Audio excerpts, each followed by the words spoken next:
Lord, help us to see you more clearly, to love you more dearly, to follow you more nearly, day by day. Amen.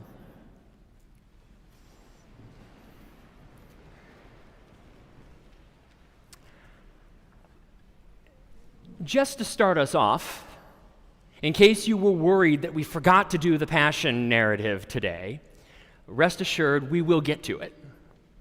We're trying something a little bit differently this Palm Sunday because it's Palm Sunday. This is a special day of celebration in the church year. And so rather than breeze right past it and move right on to the Passion, we're going to spend a little bit of time celebrating and remembering Jesus' triumphal entry into Jerusalem on this Palm Sunday. And then rest assured, we'll get to the Passion at the end. Today is Palm Sunday, this day that so many have been waiting for. Whether people have been following Jesus for a year or a few years, depending on which gospel you read. And it started off with a small group, maybe just a few fishermen. Then over time, as the former followers of John the Baptist started following Jesus instead. By the time Jesus was preaching and teaching, he had gathered a few hundred followers. By the time he was doing feeding of thousands, he had thousands of followers coming behind him saying, this could be the one. This could be the Messiah we've been waiting for, the one who is supposed to triumphantly be our King of Kings and to defeat our enemies. It could be him. And so imagine this moment as Jesus has arrived at Jerusalem, the moment they've been waiting for. And as he begins to triumphantly enter into Jerusalem, they're waving palms and shouting, Hosanna! Hosanna in the highest! Here comes our King! And I have to wonder what some of them might have been thinking. Maybe a lot of them, as Jesus was entering. Did their minds go back to the enslavement in Egypt? Did their minds go back to the time that God sent them Moses to go and triumphantly lead them out to the Red Sea? And then as God parted the Red Sea and they marched triumphantly in, then the Egyptians followed in after them and the waters closed up on them. And out in terror and trembling, the Egyptians cried out, my God, their God has turned against us. As he threw the chariots and the chariot drivers and the horses into the sea and destroyed the Egyptians. Was that what was about to happen? Was Jesus about to walk into Jerusalem and lay waste to the Roman Empire? Maybe it was going to be something simpler. Remembering the story of Jonah, who triumphantly entered into Nineveh, reluctantly at first, but eventually triumphantly entered into Nineveh, looked at the Assyrian people and said, behold, the time has come for you to change your ways. Our God is coming.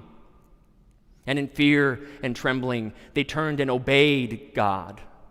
Was that what it was going to be like when Jesus comes into Jerusalem? Was he going to bend the will of others?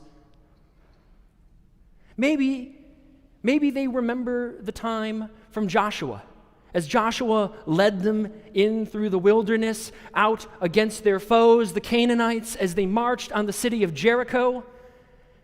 And as they circled the city and blew the shofars and the walls came crumbling down, Joshua entered triumphantly into the city as they marched in and slaughtered the Canaanite people. Was that what it was going to be like? Is Jesus leading us into armed conflict? Maybe it was going to be just 100 years earlier, in the time that their grandparents would have remembered and told the stories about the Maccabean rebellion, about the time the Maccabees would rise up and Judah Maccabee, the hammer, would enter triumphantly into Judah and lead guerrilla warfare against the Seleucid Empire and defeat them. Was that what it's going to be like? What is Jesus leading us into? And some, maybe a lot of the crowd, might have been looking forward to this conflict with the sword where Jesus would come in and destroy our enemies and rule as our king. Now we know that's not the kind of king he would turn out to be. And many of them, if they had been listening closely to Jesus, as we know some of them had a hard time doing, when Jesus would teach and they wouldn't quite understand, but maybe some of them, if they had been listening, they would have realized that wasn't at all the kind of king Jesus would be. That he was going to come in and not conquer our foes with the sword, or with condemnation, or with destruction.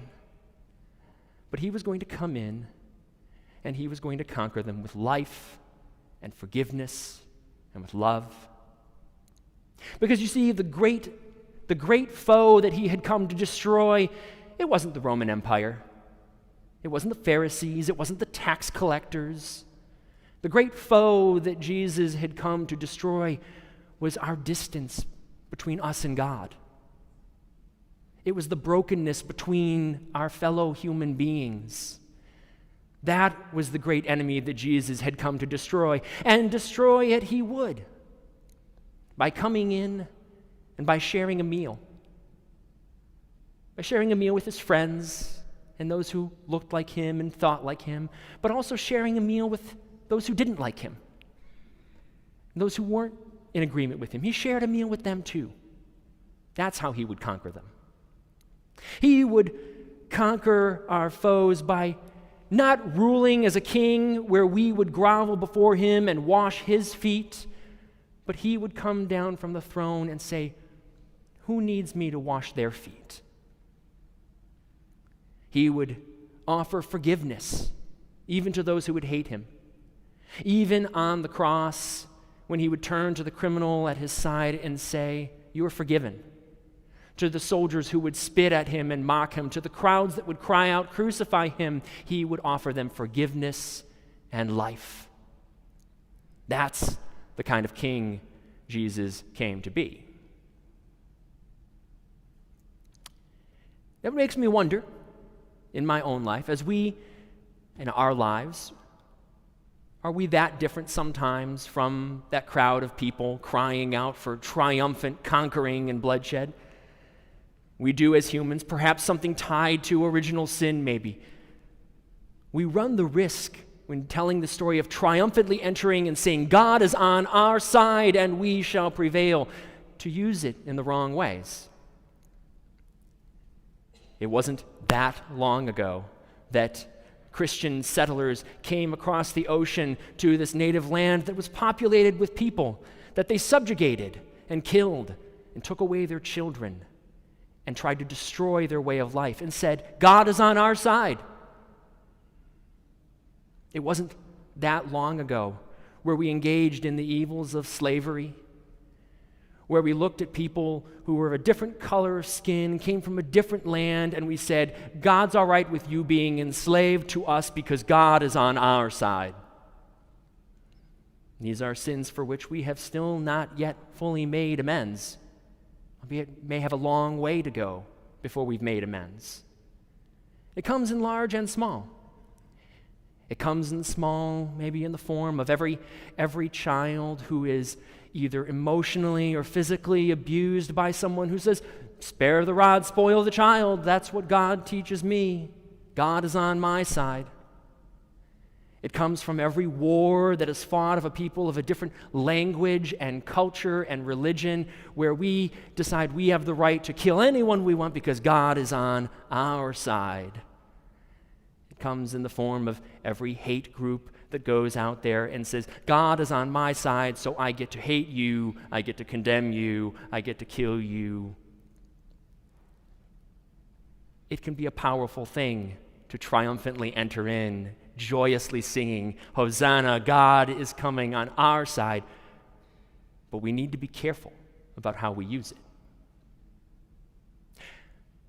So how do we do that? How do we remember the right way to triumphantly follow Jesus into Jerusalem on this day? I think a big part of it is, like I said earlier, not forgetting what kind of king, what kind of conquering king he was. Are we going to be the people that are going to say, God is on our side, and that's what strengthens us to go and share a meal with people?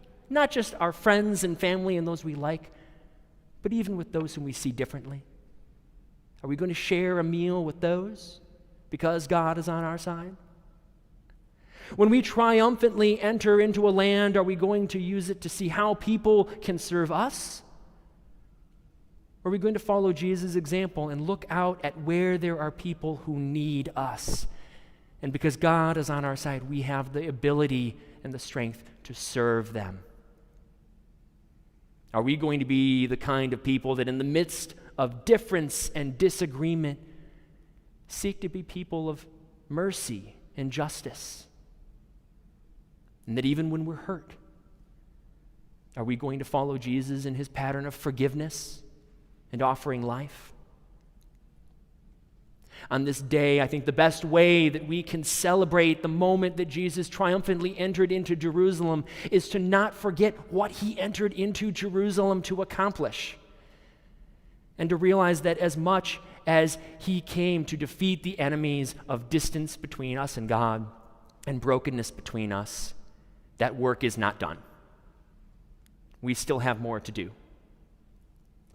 And that's why on this day we take these palm fronds and we use them as an outward sign to say, Jesus, we will follow your lead into Jerusalem, honoring the kind of King of Kings that you would be and how you would have us serve this world in your name.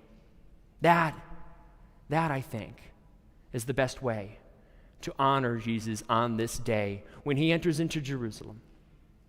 And we will follow the pattern this Holy Week of walking this week with Jesus as he has Maundy Thursday where he does the foot washing, and we do Good Friday service where we honor him and remember him on the cross, and we wait in vigil for that Easter day when the resurrection comes.